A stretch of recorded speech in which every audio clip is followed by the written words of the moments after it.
Welcome to Ramya travel blog. ಇವತ್ತು ನಾವು ಹೋಗ್ತಾ ಇರೋದು ದೇವರಾಯನ ದುರ್ಗ, ತುಮಕೂರಲ್ಲಿರೋದು. ನಾವು ನಮ್ಮ ಫ್ಯಾಮಿಲಿ ಜೊತೆ ಟಿ ಗಾಡಿ ಮಾಡಿಕೊಂಡು ಹೋಗ್ತಾ ಇದ್ವಿ. ನಮ್ಮ ಮಾಮನ ಮಗಳದ್ದು ನಾಮಕರಣ ಇತ್ತು, ಅದಕ್ಕೋಸ್ಕರ ಹೋಗ್ತಾ ಇದ್ದೀವಿ. ಇದು ಪಂಡಿತನಹಳ್ಳಿ ಗೇಟು. ಇಲ್ಲಿಂದ ಈ ಮಂದಾರಗಿರಿ ಬೆಟ್ಟಕ್ಕೆ ಹೋಗ್ತಾರಲ್ಲ ಅವರೆಲ್ಲ ಇಲ್ಲಿಂದನೇ ಹೋಗೋದು. ಇವಾಗ ನೋಡ್ತಾ ಇದ್ದೀರಲ್ಲ ಅದು ಮಂದಾರಗಿರಿ ಬೆಟ್ಟ. ಈ ದೇವರಾಯನ ದುರ್ಗ ಭೂಮಿಯ ಮೇಲೆ ಮೊಟ್ಟ ಮೊದಲು ಸ್ಥಾಪಿತವಾದ ನರಸಿಂಹಸ್ವಾಮಿಯ ವಿಗ್ರಹವಿರುವ ಪುಣ್ಯಕ್ಷೇತ್ರ ಇದಾಗಿದೆ. ಇದು ತುಮಕೂರಿಂದ ಕೇವಲ 14 ಕಿಲೋಮೀಟರ್ ದೂರದಲ್ಲಿದೆ. ಈ ದೇವರಾಯನ ದುರ್ಗದಲ್ಲಿ 2 ನರಸಿಂಹಸ್ವಾಮಿಯವರ ದೇವಸ್ಥಾನವಿದೆ.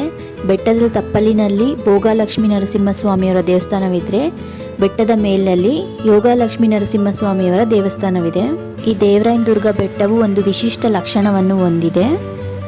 ಪೂರ್ವದಿಂದ ಈ ಬೆಟ್ಟವನ್ನು ನೋಡಿದರೆ ಆನೆಯಂತೆ ಕಾಣುತ್ತದೆ, ದಕ್ಷಿಣದಿಂದ ನೋಡಿದಾಗ ಸಿಂಹದಂತೆ ಕಾಣಿಸುತ್ತದೆ, ಪಶ್ಚಿಮದಿಂದ ನೋಡಿದಾಗ ಹಾವಿನಂತೆ ಕಾಣಿಸುತ್ತದೆ ಹಾಗೂ ಉತ್ತರದಿಂದ ನೋಡಿದಾಗ ಗರುಡದಂತೆ ಗೋಚರಿಸುತ್ತದೆ.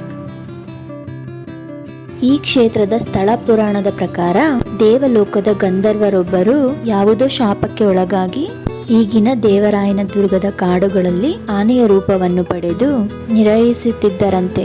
ಆನೆಯ ರೂಪದಲ್ಲಿದ್ದ ಗಂಧರ್ವರು ಪ್ರಭಾತಕ್ಕೆ ಜಾರಿ ಬಿದ್ದು ಅಸುನೀಗುತ್ತಾರೆ. ಹೀಗೆ ಗಂಧರ್ವನ ಶಾಪ ವಿಮೋಚನೆಯಾದ ಸ್ಥಳ ಇದನ್ನ ಕರಿಗಿರಿ ಕ್ಷೇತ್ರ ಅಂತ ಕರೀತಿರ್ತಾರೆ. ಮುಂದೆ ಮೈಸೂರು ಅರಸರಾದ ದೇವರಾಜ ಒಡೆಯರ್ ಅವರ ಆಳ್ವಿಕೆಗೆ ಒಳಪಟ್ಟ ನಂತರ ಈ ಕರಿಗಿರಿ ಕ್ಷೇತ್ರಕ್ಕೆ ದೇವರಾಯನ ದುರ್ಗ ಎಂಬ ಹೆಸರು ಬರುತ್ತದೆ. ತುಮಕೂರಿಂದ ದೇವರಾಯನ ದುರ್ಗಕ್ಕೆ ಬಸ್ಸಲ್ಲಿ ಹೇಗೆ ಬರೋದಂತ ನೋಡೋದಾದರೆ ಪ್ಲಾಟ್ಫಾರ್ಮ್ ನಂಬರ್ 12ನಲ್ಲಿ ದೇವರಾಯನ ದುರ್ಗಕ್ಕೆ ಬಸ್ಸಸ್ ಇರುತ್ತೆ. ಬಸ್ ಟೈಮಿಂಗ್ಸ್ ನೋಡೋದಾದರೆ ಬೆಳಗ್ಗೆ 10ಗೆ ಒಂದಿರುತ್ತೆ, ಮತ್ತು ಮಧ್ಯಾಹ್ನ 1ಗೆ, ಮತ್ತು ಸಂಜೆ 4ಗೆ ಒಂದಿದೆ. ನಿಮಗೆ ಡೈರೆಕ್ಟ್ ದೇವಸ್ಥಾನಕ್ಕೆ ತಂದು ನಿಲ್ಲಿಸ್ತಾರೆ. ಇದು ಎಷ್ಟೋ ಜನರ ಮನೆ ದೇವರು ಕೂಡ ಆಗಿದೆ. ಇಲ್ಲಿ ಕೆಳಗಡೆ ಇರೋ ಭೋಗಲಕ್ಷ್ಮಿ ನರಸಿಂಹಸ್ವಾಮಿ ದೇವಸ್ಥಾನ ದುರ್ವಾಸ ಮುನಿಗಳಿಂದ ಸ್ಥಾಪಿಸಲ್ಪಟ್ಟಿದೆ.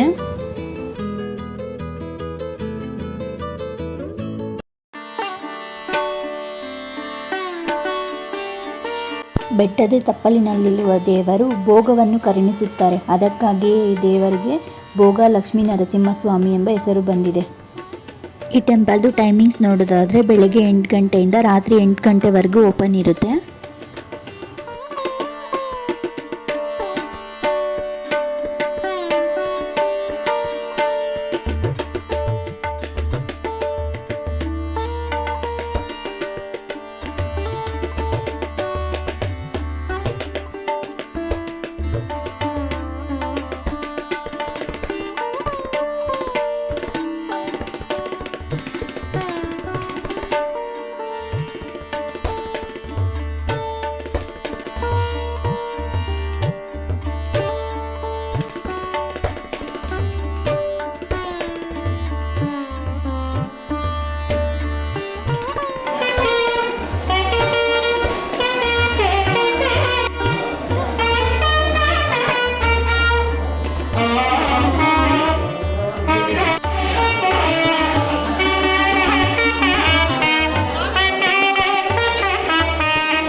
ಈ ಪಾಪುದ ನಾಮಕರಣ ಆಗಿದ್ದು ಧೃತಿ ಅಂತ ನಾಮಕರಣ ಮಾಡಿದ್ರು.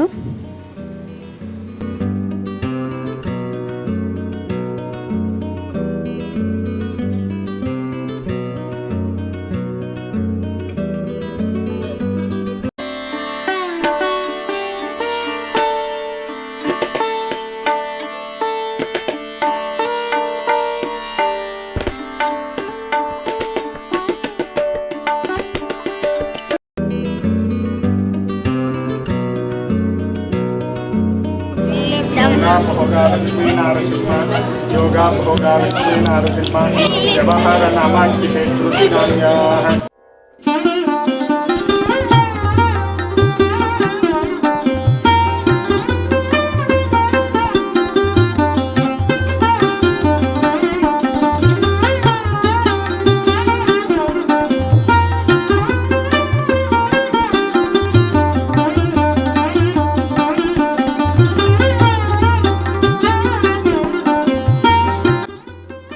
ಈ ದೇವಸ್ಥಾನದ ಪಕ್ಕದಲ್ಲೇ ಪ್ರಸಾದಾಲಯವಿದೆ.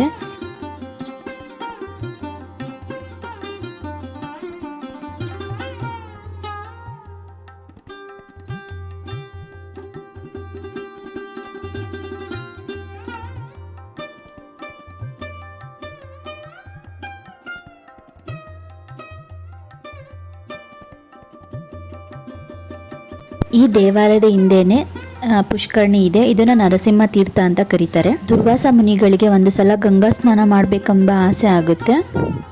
ಆಗ ಗಂಗಾ ಮಾತೆ ಪ್ರತ್ಯಕ್ಷಳಾಗಿ, ಇದೇ ನರಸಿಂಹ ತೀರ್ಥದಲ್ಲಿ ಇದ್ದೀನಿ, ನೀನು ಇಲ್ಲೇ ಗಂಗಾ ಸ್ನಾನವನ್ನು ಮಾಡಬಹುದೆಂದು ಹೇಳುತ್ತಾರೆ. ನಾವು ಅಲ್ಲಿಂದ ದೇವಾಲಯ ದರ್ಶನ ಮಾಡಿಕೊಂಡು ನೆಕ್ಸ್ಟ್ ಹೊರಟಿದ್ದು ಗೊರವನಹಳ್ಳಿಯ ಶ್ರೀ ಮಹಾಲಕ್ಷ್ಮಿ ದೇವಸ್ಥಾನಕ್ಕೆ.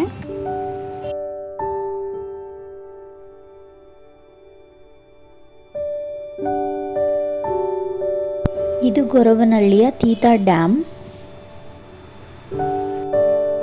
ಈ ಪ್ಲೇಸ್ ತುಂಬ ಕಾಮ್ ಆಗಿ ಪೀಸ್ಫುಲ್ ಆಗಿದೆ.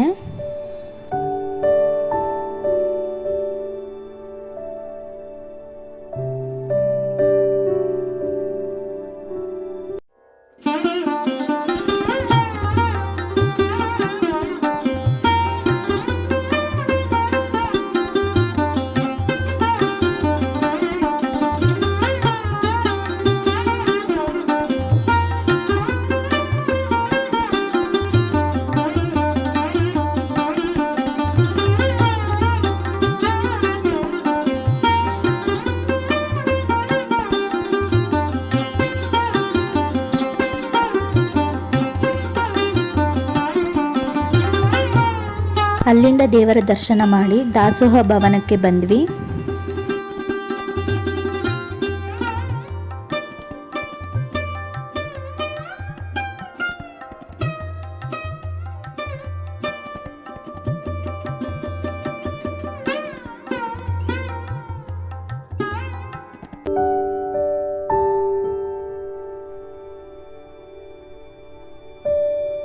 ಇದಾಗಿತ್ತು ಇವತ್ತಿನ ವ್ಲಾಗ್.